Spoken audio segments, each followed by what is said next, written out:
The concept and difference between sex and gender can be very confusing for many people. The very idea that there is a difference is something that most cisgendered people never even consider. Cisgendered referring to people whose gender identity matched that assigned to them at birth. To understand the difference between sex and gender, we must first define the terms. Sex is something that is biological. It is determined by either having XX, female chromosomes, or XY, male chromosomes.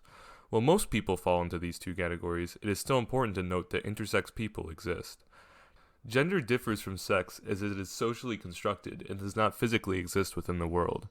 These include the norms, behaviors, and roles typically ascribed to different genders.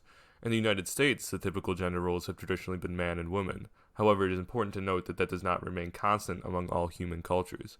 In Hawaiian culture, for example, there exists the role of mahu, which exists as an almost in-between gender. A failure to understand the difference between sex and gender is often the basis for much transphobic and bigoted behavior. A transgender person is someone who is born under a different sex than their gender identity and wishes to be viewed and addressed as a member of said gender. Other identities, such as being non-binary, exist, where someone does not identify with either gender and instead would like to be addressed with gender-neutral pronouns such as they. There are many problems that are faced by people who are transgender or do not fall within the gender binary. They face higher rates of discrimination and are often faced with people invalidating their identities.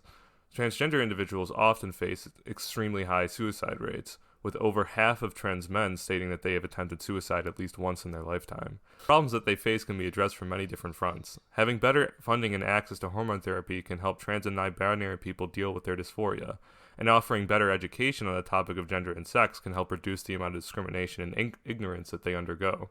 If we can all simply respect each other and our identities, the world will be a much safer and accepting place.